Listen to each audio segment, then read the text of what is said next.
Today, oh, hello YouTube channel. Today I would like to talk about the power of music and the ways in which I will be expressing this are to the utmost of my ability, heavily biased.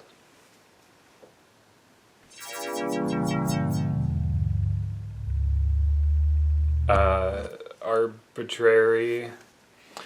Anyways, let me tell you a bit about music, right? Music's pretty cool. Let's talk about art instead. Art is cool. Art in general, and that includes music, among other disciplines of the art, is a tool for human expression. One in which we have possessed for as long as humans have existed. This innate community tool. You will notice that I did not have a script again for this vlog either. Little beknownst to the audience. Y'all are stupid, oh my god. Anyways, no, I love you. I love each and every one of my viewers as much as I love myself and the other people that are on this earth with me and with you. Because you are me, I am you, and we all share this common existence together. I think quite a bit about art. I've thought quite a bit about art over the years. Where to begin? Where to begin? My life revolves around this art that I have made and continue to make, right? At the end of the day, I could say I make art fully for myself, and that is a facet of it, for sure. But the way in which we have been conditioned as a peoples to view art as under the lens of commodity and capitalism, and that talent is some magical thing that you can oh, you're a prodigy, you're born with this superhuman ability to create and relate to the world and yourself and make things to very much a standard of how people expect to consume this art, while as way before industrialism, people just made art because they did, It's always been a powerful tool of self-expression, but I think as our species has gone on, we've got away from the community aspect that's so very important to it as well, Take, for instance, punk rock, It was very much against these standards innately as a scene of music from its inception and the late 60s, late 70s, wherever you want to put that. But the seeds had been there, of this confrontational, against the status quo, against the grain, whatever you want to call it, kind of music, and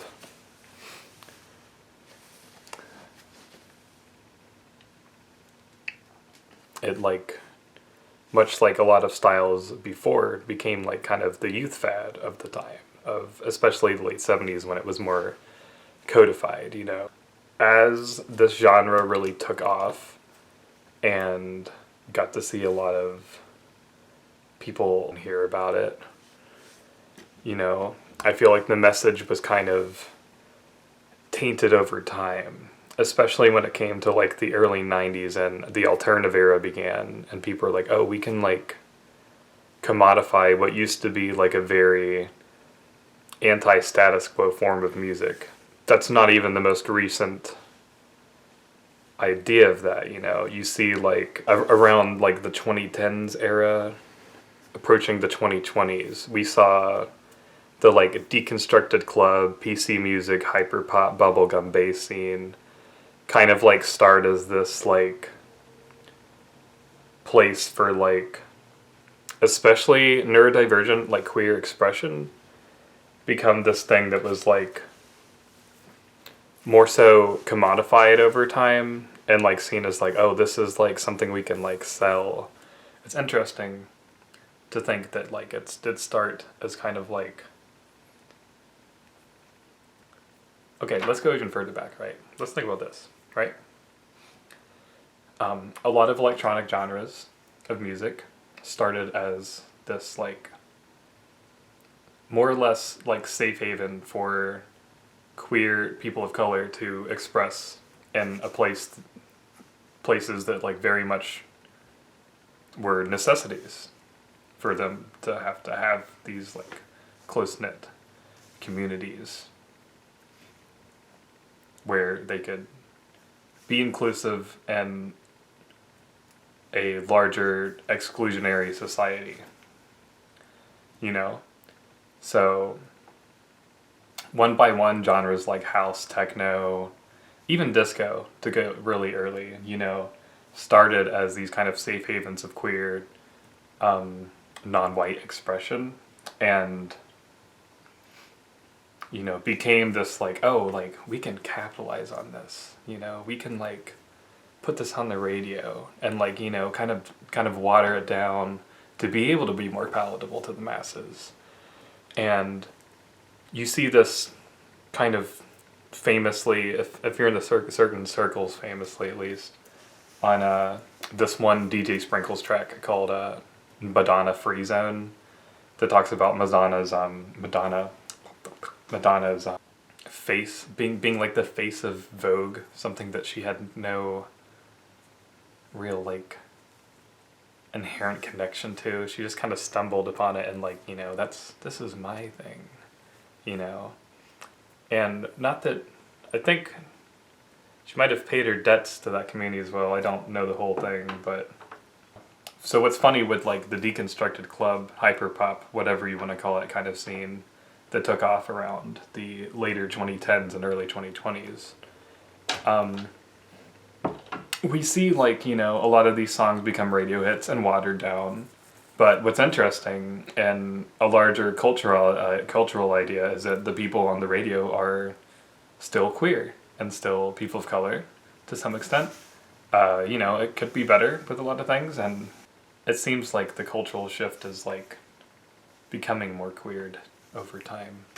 Whenever I bring up I'm a musician to any number of people, definitely not all, but a certain number of people, they're like, oh, when you hit it big, when you blow up, when you make the money, when you rake in the dough, when you're rich and famous, you know, don't forget about me. Don't forget about me. Don't ever forget about me. I need a piece of that dough.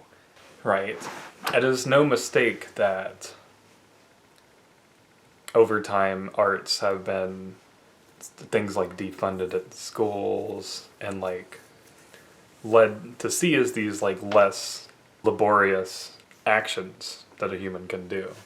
It's no mistake because of how powerful it is as both a reflection and a cultivator of societal action.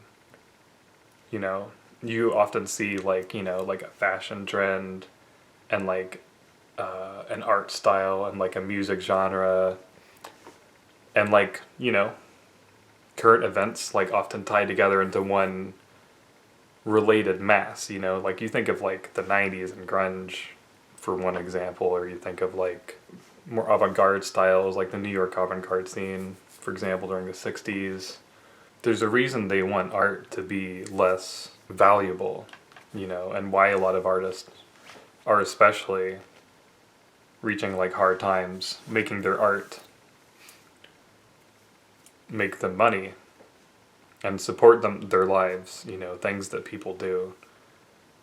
There's a reason why it's getting progressively harder to do. And without, of course, you know, selling out and like watering down your music or making music that's like, for lack of better words, like not very challenging to either the listener's idea of music or lyrics that might be like, that's a little much for me, you know. Things that challenge someone's like perception of life in the world around them, you know. That's really like the prime idea of art to me, you know, is that like this like teaches me a new perspective. Like it tells me more about myself and the world around me, you know. Even instrumental music, you know. Sometimes especially instrumental music. There's a reason everyone wants this like prepackaged like, you know, short attention span bullshit right now. Maybe that's a misnomer to say everybody wants. I don't think that's how it was like 20 years ago, even 10 years ago. I don't think it was as much like that, you know. We have been moved in that direction in order to like question ourselves and question our abilities as peoples, as humans, to be able to do these kind of things and think these kinds of ways, you know.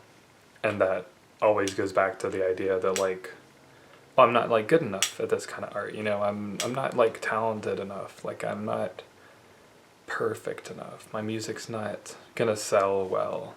That's not the fucking point. The point is always just to make, because we make. We make. We do it. We do it. We've been doing it for thousands of fucking years, and we're gonna continue to do it, no matter what, you know?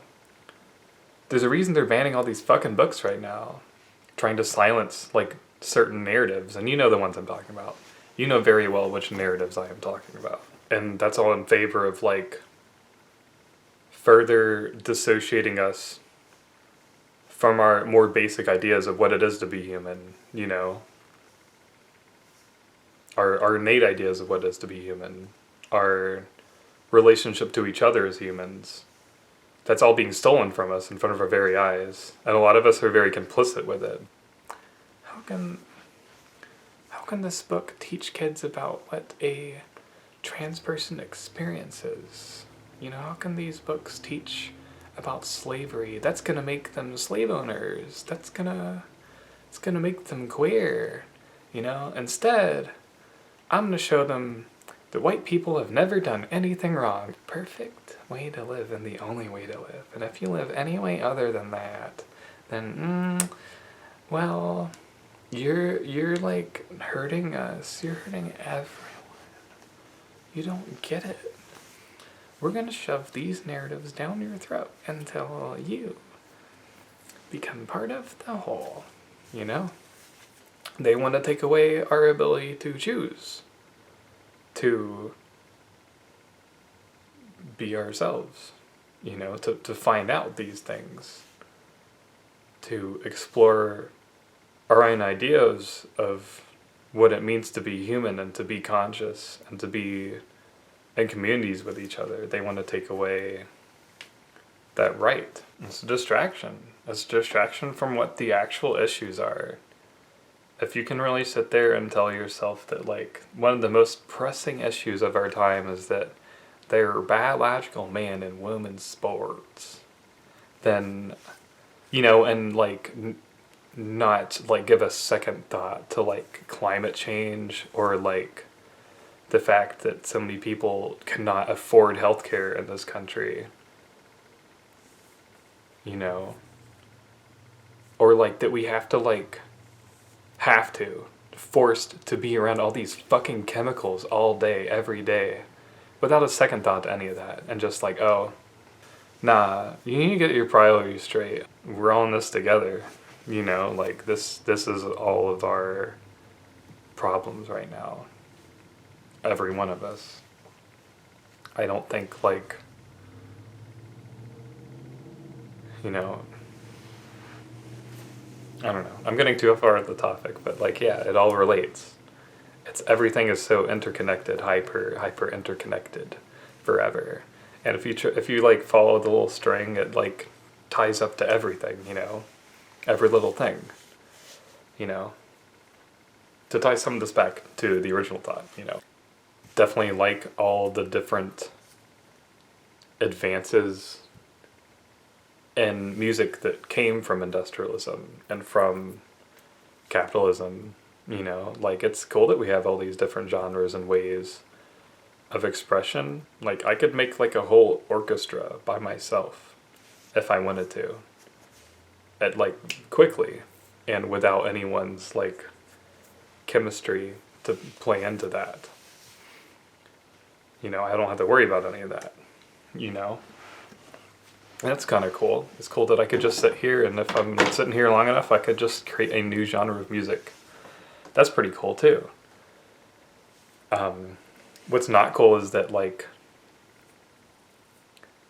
you know, people are often forced to be like, oh yeah, you're good at this, like you know what you're doing.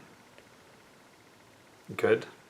Like, oh, you have to go like tour for the rest of your life and you have to make money on it. You know?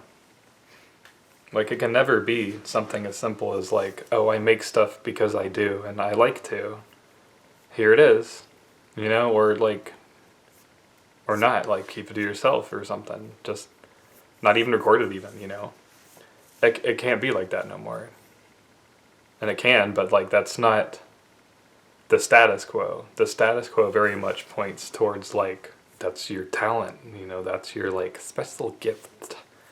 And you have to share it to the world in order to create capital for someone else. Because it's like, yeah, it's cool to be able to support yourself. I like to support myself. I like to have a roof and food and clothes and stuff. But I feel that all of those categories are human rights that we very much like innately need to like be alive, you know. It like so frustrates me that we are in a time that like we have all these medical advances and a lot of them are just behind a paywall. You know, I think that it's cool that, yeah, but I think it's dissociated so much from my idea of like what it actually means to create, you know, and what the purpose is, you know. At the very beginning, you know, art is just like, that's a community activity. It's a ritual for a lot of people's. It's just something that is.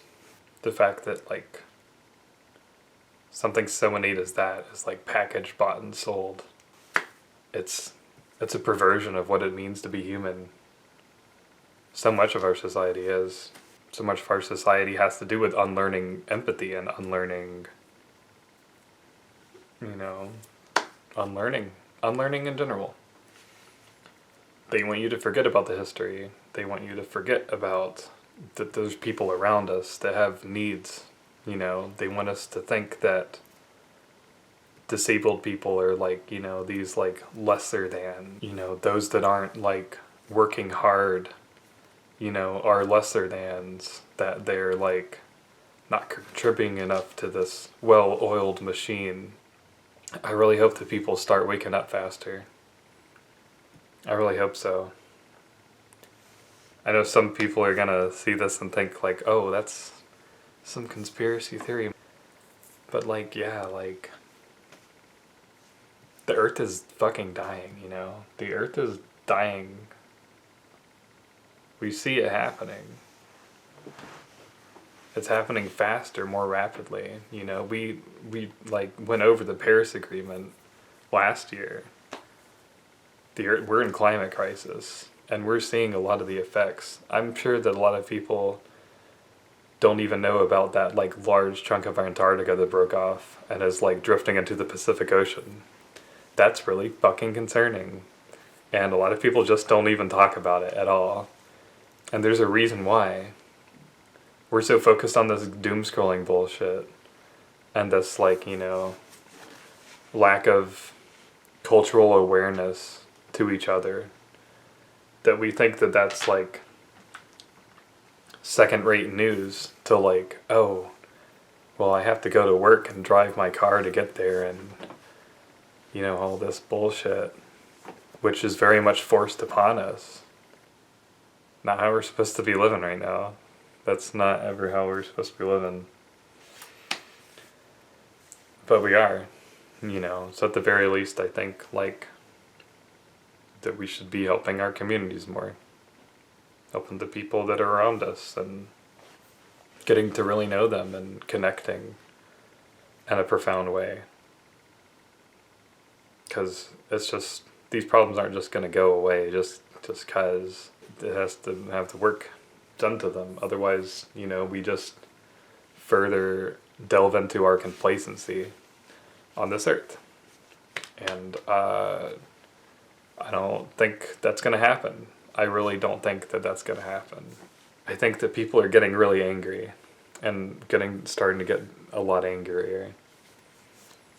And that we're going to see some real change happen and turning points in humanity. Only you can stop forest fires. But art, music, yeah, art.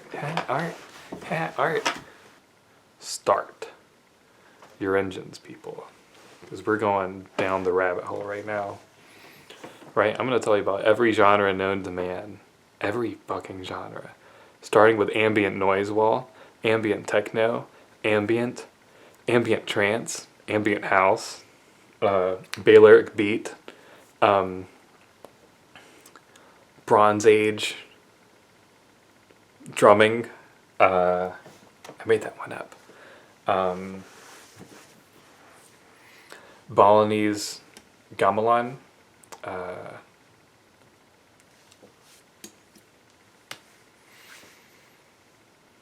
Bachata.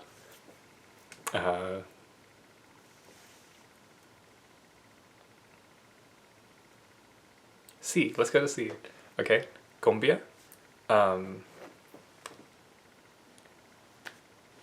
Cold metal. Celtic rock. Celtic metal. Celtic punk. Celtic folk music. Country.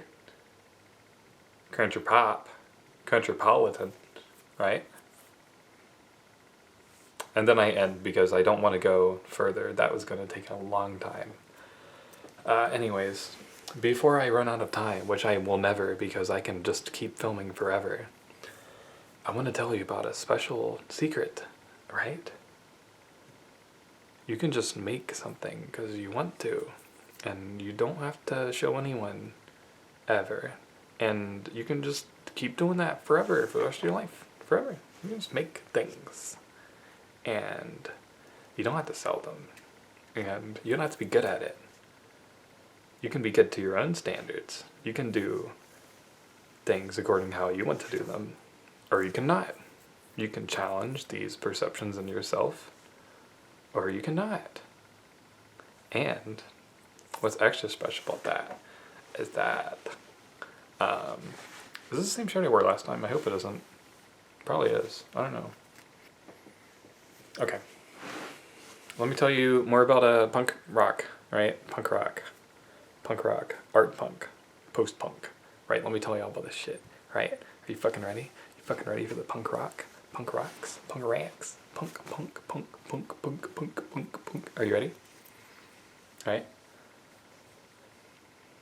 The first punk band was Los Secos from Peru, right? Song Demolition, which I'm probably mispronouncing.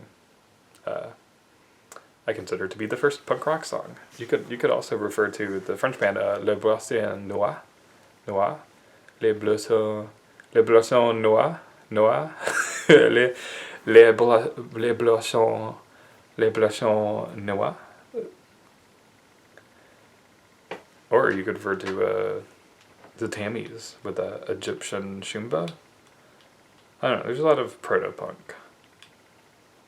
But I don't think it's really worth talking about who the first punker was, right? It doesn't fucking matter. The ethos has existed for a long time.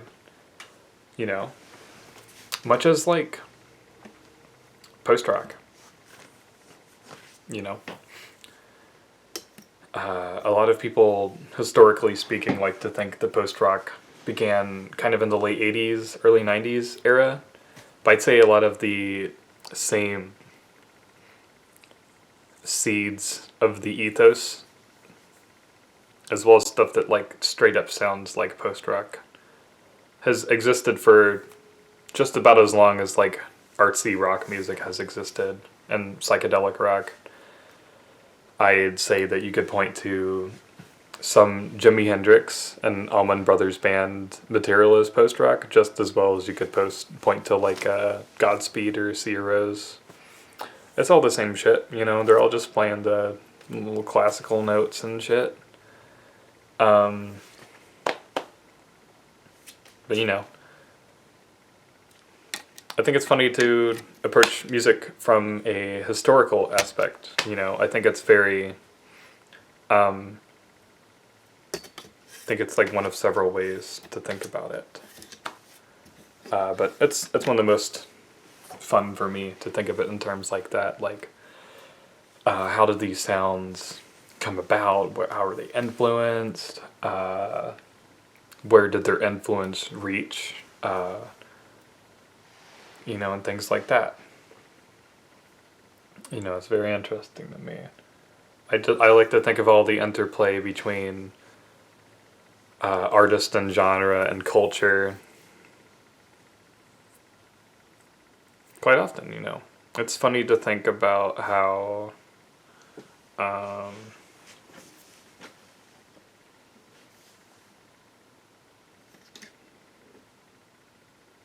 it's funny to think. I like to think.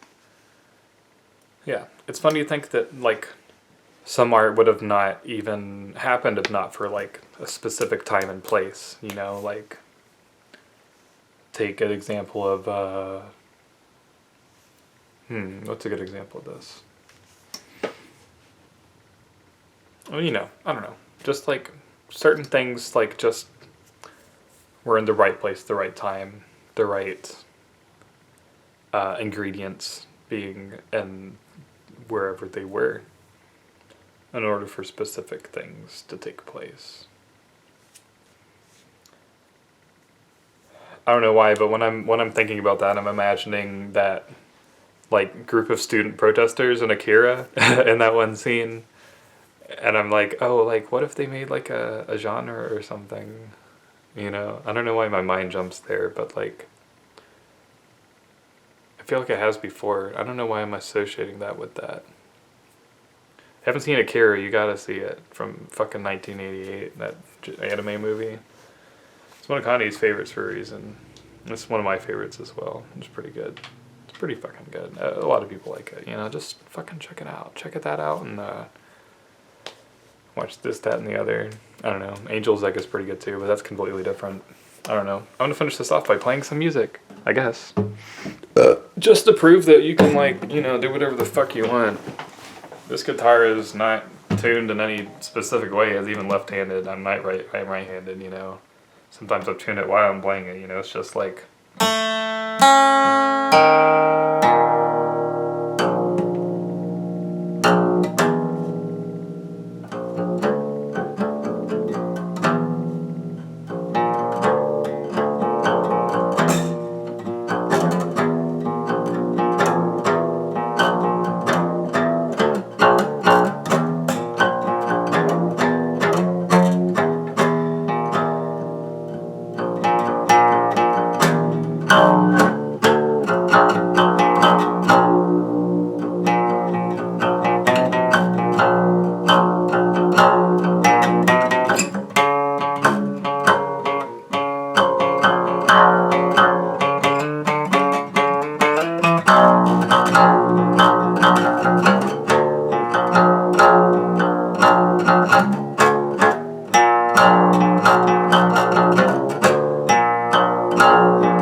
As you can see, I just made an art. I didn't really like all of it even, but I did it. And some of it I thought was particularly nice. And I thought some was interesting. The goal of art for me isn't to make good a lot of the time. Not even all of the art I listen to. Sometimes it's just, that sounds cool. That sounds interesting. I think the common trend with a lot of art that I dislike is that it doesn't sound interesting. Not necessarily that I think it's bad by any means. That falls into a lot of more pop-structured kinds of music as well, that, you know, I don't think it's necessarily bad. It's just something I wouldn't necessarily sit down and listen to. Sometimes that's very grating, in fact, you know. And of course it really depends on which song we're talking about, as I do like quite a bit of top 40 types of material as well. But you know, like I said at the very beginning, I feel like a lot of the ways I view art are extremely arbitrary. But I hope that you got something out of this video, because I like to talk about this kind of thing. I promise the valuable listeners and audience that I love with my heart that next time I will come in with a script and make a lot more sense and have a lot more concrete ways to talk about this. Okay, bye.